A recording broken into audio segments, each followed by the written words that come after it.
Welcome to the Video Marketing Made Easy podcast, where we believe that video is the most powerful way to monetize your message, stand out in the market, and grow your business. I am Josh Crandall. So in this podcast, we talk about practical strategies to grow your business with video.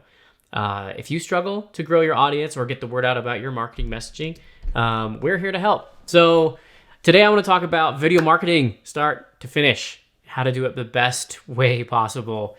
You've heard the quote, "A journey of 1,000 miles begins with a single step." Well, I want to make sure that you all know that the first step is actually planning. It's actually planning your trip.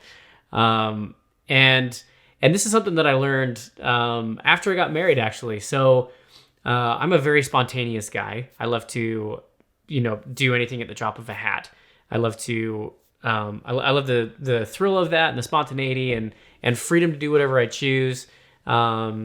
Before I was married, I actually took a solo road trip. I wanted to go visit some places in Arizona and enjoy the landscape out that way.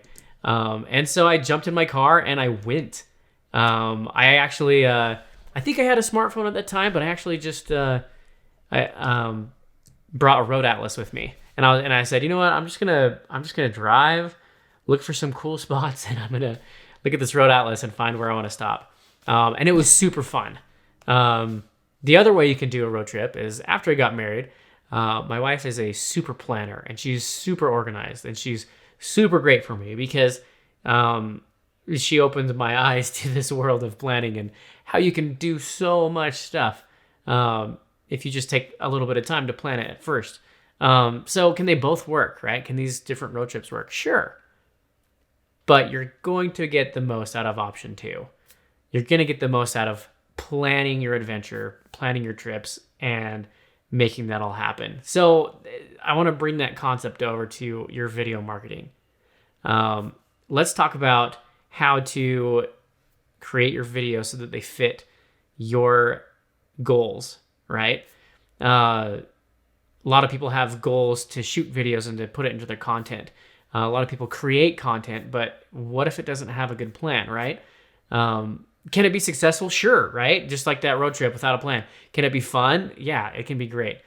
But if you take the time to plan, you're going to be able to fit so much in there and be able to plan to have a direction, even after they're created. I was going to say after the road trip, but you know what I'm saying is you're going to get so much more out of after you've planned for where these are going to go, then you can have a plan for amplifying that message and getting it out there even further. So one thing that I learned when I started working with Video Supply, I started working with Dallin Need, and one of the big things that I had not been doing throughout my professional career is batch filmmaking. Up until that point in time, any freelance client that came to me, I would say, okay, what kind of video do you want to shoot? And they say, well, want to do this, and I say, okay, cool, let's make it, and I jump right into the planning process. And after that creation, we'd send it off and just present it to the audience. The client's happy because they got what they wanted. And Dallin, what he was doing was he was taking clients through this process, right? This 3P process: the plan, produce, and then promote. And so what he would do is he'd take the client and he'd say, all right, what do you want to accomplish here? What are your goals? And what are the videos that we need to shoot to get you there? And then they would produce those videos and then they would promote them. And so the plan, produce, promote, that really lent a lot of success because there's obviously a direction that everything is aligned in to get out and to attract more clients or whatever the goals were to really hit the mark there. So that was a new thing for me. So a huge tip is when you're going to go out and do some video marketing or plan to shoot some videos, batch create and have a system in place and know exactly what the purpose is for each video, where is it going to live, and then you can be able to make all this stuff work together. So batch create. And how do you do this? So with Video Supply, we take our clients through a 12-week process. And in that process, we do the whole plan, produce, promote. But we really get into the planning for the clients. And if you're new to watching, make sure to check out some of our past videos where we do deeper dives into the purpose and your audience, the platform. Like we've done whole episodes on these because you can get so deep there. But get some systems in place when you're planning your video content. And our systems are, and this is no secret, but we use Google Drive for a lot of things, right? That's how we share content across our team. So any editor or videographer that works with us, we send all of our content through Google Drive. We trust it. It works, and most everybody's got access to it. We also use Google Drive as a hub for our clients, right? So when we start working with them, they share their branding or their style guides or any information that's relevant to us through that Google Drive folder. We use that same folder for our project files, and then the exported content that we deliver to the client, that's all through Google Drive. That's been our system, and it's a system that works, and it's given us very little headache. It's got the system figured out there.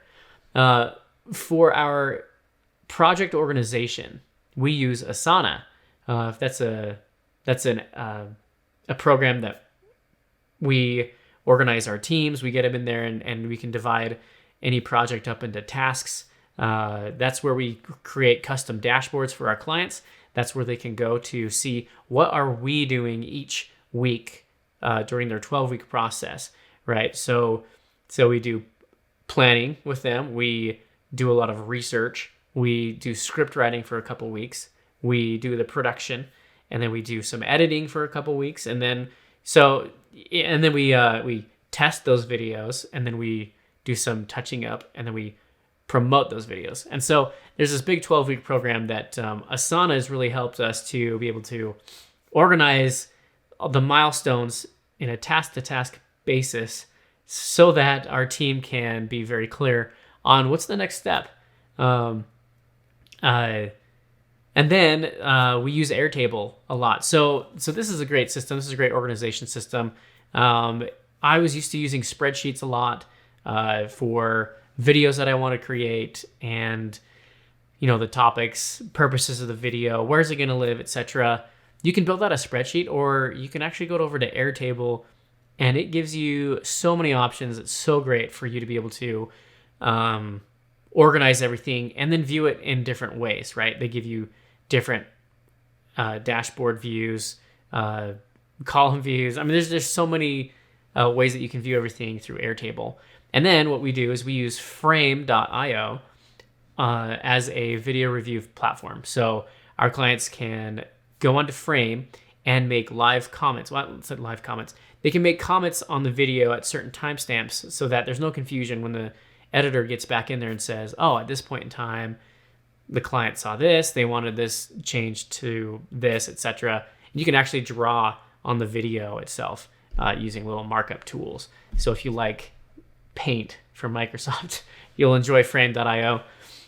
This editing stuff is, I think it's also maybe not to the same extent, but it's available on Vimeo. So if you've got a Vimeo Pro account or business account, one of those accounts, you should be able to share your content with your clients. They should be able to give that feedback in there, and then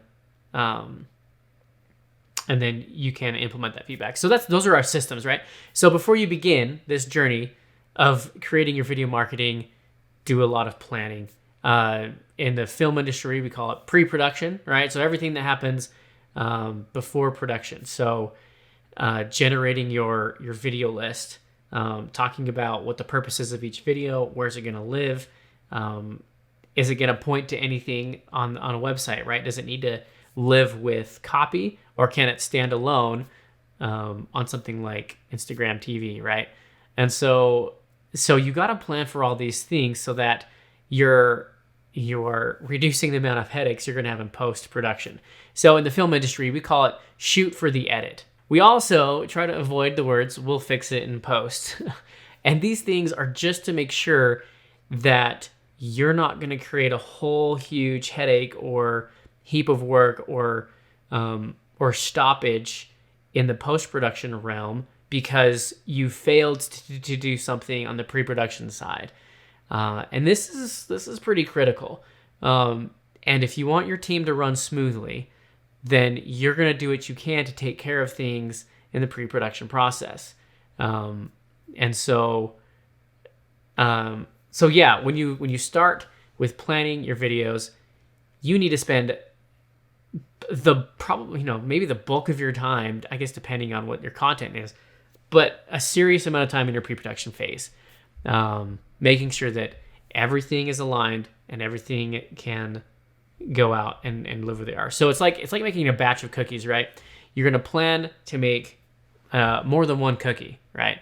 You're going to make a ton of them, and you're going to have a plan for where they go, right? So when I was single, I made cookies and I ate them. When I got married, we made way more cookies and we gave them away to people. So you don't want to plan on just like making a small amount a lot of times. It's like if you're going to invest the time to get the kitchen tools dirty and use up all these ingredients and such, you should make a lot and then have a plan for where they go. So same thing with videos. Now, when you get to the production side of things, you need to make sure that you know what those resources that you had in your pre-production phase. You want to make sure that you've done a solid table read. That's in the film world where you sit around and you read the script together with the cast before you get into production. So you need to know what is in the video scripts. You need to know where this is going so that you can be even flexible. You can even be spontaneous. You can have some spontaneity in your production if you know exactly what you're doing with those videos later. So that's a huge recommendation is know the content before you go out and produce. That way you can have all the props you need available. Anything like wardrobe changes or anyone there for makeup, etc. You can make sure that everything's going to run smoothly because this is go time, right? Like up until now, things have been flexible, but usually in production, you want to keep it to the plan so that the next step, post-production, runs as smoothly as possible. So now we're moving out into post-production, right? So post-production is the, I'm not going to say final piece of the puzzle here, but a lot rides on post-production. And this is where obviously you're looking back at the pre-production phase and you are going back to the beginning and saying, all right, I'm creating what we had planned to create, basically. And the more organized that you're going to be in that pre-production phase, the less headaches you're going to have in post-production. And I can't emphasize this enough, to have planning. Because when I started doing videos, I was a very run and gun, like action. I just wanted to see action and make, really flashy content. And then in post-production, it's like, well, shoot, I don't have this shot, or I could have done this differently and gotten something else. But I, during production, didn't have a plan. Didn't even have a shot list or anything. It was just like, I'm just going to wing it. Now you can learn a lot there. But as far as going into video marketing, and really trying to share your message or to strengthen your brand or to grow your brand or grow your audience base, whatever it is that you're trying to do, you've got to have that pre-production plan. I guess I should have called this episode How to Pre-Production Plan or Why You Would Do So. But basically, everything comes back to that. So plan, shoot, and then edit. I say edit, but it should be edit, because there's a lot of time that goes into there too. And in the post-production phase, for Video Supply, our clients, we usually have more than one deliverable per video. So we actually plan to have one topic be a YouTube or a standard version that can be shared on YouTube. Then we'll do a Instagram version, right? So instead of the 16:9 video ratio that is normal that you see in YouTube, we'll do 9:16, and we'll throw that in a tall rectangle so you can view it on your phone vertically. And which is interesting that the rise of that that content is there, right? So you can get creative, and plan for that in pre-production so that you can say, all right, we're actually going to use this for Instagram. So let's frame things up differently in production, right? So you need to have that production note in pre-production and say, all right, so as we're filming, this shot's going to be pretty wide because we're going to actually use this for more videos. So we're going to use the wide shot, and then we're going to crop way in and then use the center portion of the frame. So your pre-production can include production notes such as that, so that everything can come together well in the edit. So our clients, like I said, we give them several formats for their videos, whether they're on YouTube, Facebook, Instagram, and you can fit really anything else in there for any other platform if you plan for it, right? So in post-production, you want to make sure that although your editors have all the pre-production notes and all the production notes that's relevant to them, and once that's in their hands, they can be able to operate smoothly. And like I said, if you shoot for the edit, then there shouldn't be any questions. There shouldn't be any hiccups. There should be just smooth sailing on that end, hopefully. Now, being an editor myself, there are many roadblocks, some that will arise, some challenges that come into play there. However, the editor's life or the editing life is going to be so much better if you plan. So that's start to finish your production. Now, when it comes to sharing your content, you want to make sure that everything can point in the direction it's supposed to, right? So just like when you start that trip and saying, all right, I want to by the end of this trip, I'm going to have stopped at these different locations. I'm going to have eaten this delicious food, from these restaurants. I've researched them on Yelp. This is where I'm going to go, and then you're going to say, I'm going to take pictures here, right? So my wife and I are photographers. So we do sunrise and we do sunset a lot of days. Photos, we'll go out and find a specific spot and say, all right, we want to take sunrise photos here, and we're going to take sunset pictures here. There's this much time between this destination and this destination, so we leave some little bit of flexibility. Anyway, starting to get into the weeds there with our road tripping, but you get the idea. Is that that with all of this, you have an end result desire once your production and your video editing, that's all wrapped up, right? And so now we're down to promoting your videos. You've created the plan for what platform they're going to be in your pre-production phase. You've shot for that, you've edited it, and now you're sharing. So in your platforms, you're going to want to make sure that you know how the video is going to be presented there. Now, a lot can be done through copy. And if you watch a good YouTuber's channel, you'll see that they have a lot of copy below the video. They're not going to sit there and tell you in the video, hey, I've got this product, here's the link. I have this product, here's the link. If you want to learn more about my stuff, here's the link. No, they put it below. That's what people are accustomed to when they go to YouTube and they watch, or they've subscribed to somebody, they're watching their videos, and they say, well, what is it that they're saying, or like what are they using, etc. It's expected to be in the links below. So there's supporting copy to go with the YouTube video. But what if you're in Instagram or Facebook, right? You're not going to say things like, I've posted the link on the video, because you can't do that on Facebook. You would need to say something like, the link is in the description, click there to learn more, or go to my website, right? Again, on YouTube, at the end of the player, they've got, you can put thumbnails and you can put subscribe links onto the actual video so that the viewer can click over the video and subscribe and click the next video, etc. You can't do that on Facebook. You can't really do that in Instagram.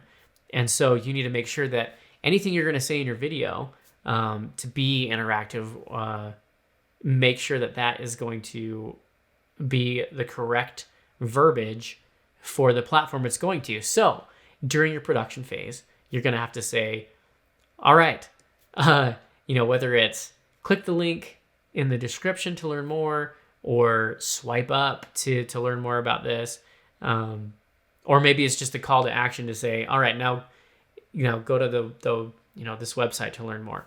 So you really need to plan for where these videos are going to go in the beginning, so that the scripts that you create or the talking points that you have during production are going to be the correct ones for the editor to use before they send out the final edits, because then the editor is going to feel like a lot's coming down on him for not having that content, and he's going to say, well, the guys didn't do that when they captured the video, and then the guys capturing the video are going to say, well, nobody told me to say that at the beginning. So it really start to finish begins with a plan, and it hopefully ends with smiling faces. So yeah, that's basically it. Start to finish video production. I can't emphasize enough to plan. Do a good job in your creation. Edit strongly.